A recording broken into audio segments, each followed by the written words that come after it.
개그우먼 김지혜의 부친상 소식과 박준영의 장인상 소식이 전해지며 방송가가 깊은 슬픔에 빠졌습니다. 특히 후배 개그맨들이 자리를 채우며 의리를 보인 가운데 역시 부친상 아픔이 있는 김지민 역시 눈물을 흘렸는데요.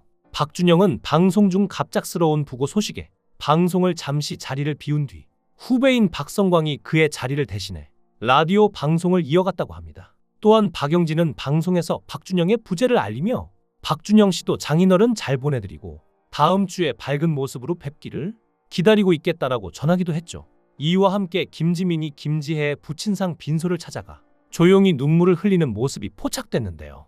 김지민은 생전 고인과도 인연이 깊었기에 더욱 슬픔을 느끼며 유족을 껴안으며 애도의 마음을 표한 것으로 추측됩니다. 앞서 김지민은 2017년 아버지와의 이별을 겪은 후 당시 아버지에게 문자 메시지를 보내며 그리움을 표현했었고, 최근 방송에서도 아버지에 대한 그리움을 전하며 울컥한 모습을 보이기도 했는데요. 특히 김지민은 최근 결혼 후 아버지의 빈자리를 더욱 크게 느끼고 있다고 합니다. 결혼식 당일 당시 남자친구였던 김준호는 김지민의 아버지 운구를 도왔고 장례식 내내 그녀의 곁을 지켰는데, 이에 대해 결혼식 당일 김지민의 어머니는 결혼식에서 김준호에게 감사의 마음을 전해 많은 이들의 가슴을 먹먹하게 만들기도 했죠. 김지혜와 박준영 그리고 김지민 모두 각자의 아픔을 나누며 서로를 위로하고 지지하는 모습이 그나마 다행이다 싶은데요. 이 와중에 김지혜가 박준영과 이혼을 할 뻔했다는 충격 발언을 했습니다. 아이들과 밥을 먹는데 박준영이 애들 앞에서 김지혜의 험담을 했다는 것인데요. 김지혜에 따르면 박준영은 "봤지? 너희 엄마가 이러니까 친구가 없는 거야" 라고 말하며 자녀들 앞에서 아내를 놀린 것이죠. 김지혜는 정색하며 화를 내자 박준영은 개그를 왜 그렇게 받아들이냐고 했다는데요. 그래서 김지혜는 상대방이 기분 나쁘면 그건 개그가 아니다라고 분노했다고 하죠. 그래서 자리에서 박차고 나가야겠다고 생각했지만 딸들 앞이라 참고 넘겼다는데요. 대신 박준영에게 단호하게 "앞으로 싫으면 싫은 거니까 다시는 그렇게 얘기하지 말라고 했다고 하죠. 이 밖에도 김지혜는 효자인 박준형으로 인해 겪었던 일화를 전해 충격을 안겼는데요. 김지혜는 보통 신혼 때 여행을 많이 가지 않냐며, 그런데 박준영이 너무 효자였다고 했죠. 그러면서 신혼일 때 시어머니와 시어머니의 친구들까지 모시고 여행을 다녀왔는데 심지어 여행 경비까지 부부가 전액 부담했다고 합니다. 사실 이건 웃자고 한 에피소드 중 하나로 두 사람의 관계는 굉장히 끈끈한데요. 특히나 박준영이 개그맨이 된 이야기를 보면 참 어렵게 개그맨이 된 사람이라는 걸 알 수 있죠. 정식으로 개그맨이 되기까지 매우 우여곡절이 많았다고 하는데요. 무려 8번을 떨어졌다고 합니다. 그렇게 9번째 도전 끝에 어렵사리 개그맨이 되어서 개그를 하다가 얼굴 때문에 한 번에 합격하거나 오히려 스카우트된 후배들인 정종철과 오지연 때문에 자괴감에 빠졌다고 하죠. 갈갈이 삼형제를 통해 개그 콘서트에 입성한 박준영은 팀의 리더 역할로 등장해서 사람들 앞에서 물을 갈았고 엄청난 화제를 불러일으켰는데요. 박준영은 엄청나게 강력한 앞니로 뭐든지 다 갈았죠.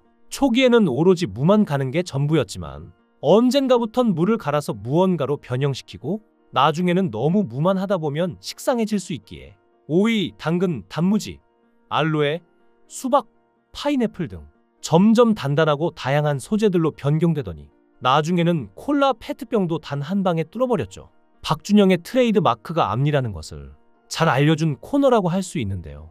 일반인이 따라하면 앞니와 입술에 심한 상해를 입을 수 있기에 절대 따라하지 마세요 는 경고가 붙어다니기도 했습니다. 신기한 건 박준영이 소재를 가리지 않고 수많은 물건들을 갈았지만 치과 의사들의 전문적인 검사에 따르면 박준영의 이는 건강하다고 하죠. 또 박준영을 중심으로 대학로에 갈갈이홀 출신들을 모아 함께 개그를 한 사람들을 갈갈이 패밀리라고 하는데요. 박준영은 박승대와 함께 스마일 매니아 소속이었으나 박승대와의 마찰로 갈갈이 패밀리로 독립했죠.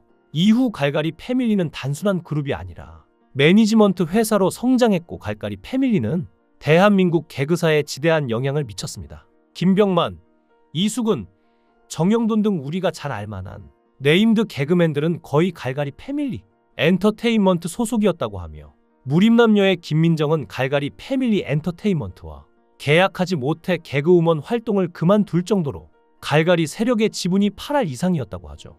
물론 결혼과 함께 아내 김지혜는 갈갈이 패밀리와 종신계약을 맺었는데요.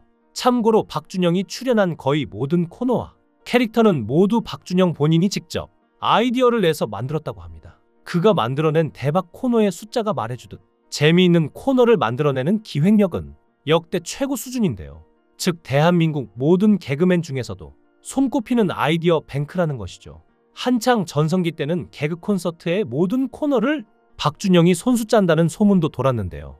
맞박이라는 희대의 히트 코너도 실제로 박준영의 손을 거친 것이죠.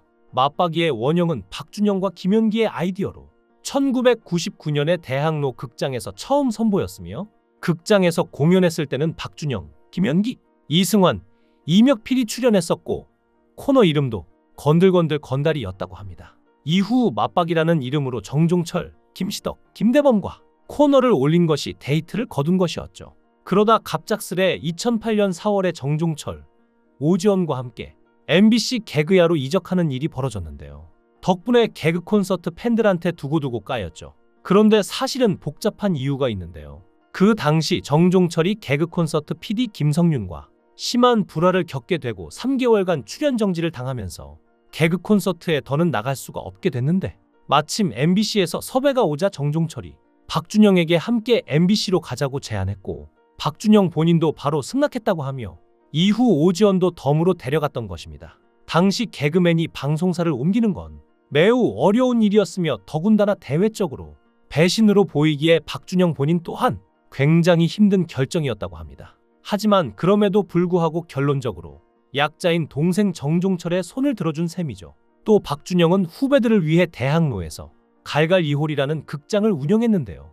한때 개그맨 지망생들의 부트캠프 격으로 유명했죠. 김병만, 정형돈, 이수근, 류담, 강유미, 안영미 등 개그 콘서트의 황금 기수들 대부분이 공채 선발 전 갈갈이홀에서 연습했을 정도로 이곳의 명성은 유명했습니다. 2000년대까지만 해도 개그맨이 되고 싶다면 갈갈이홀로 가서 문의하라는 얘기가 돌았을 정도였죠.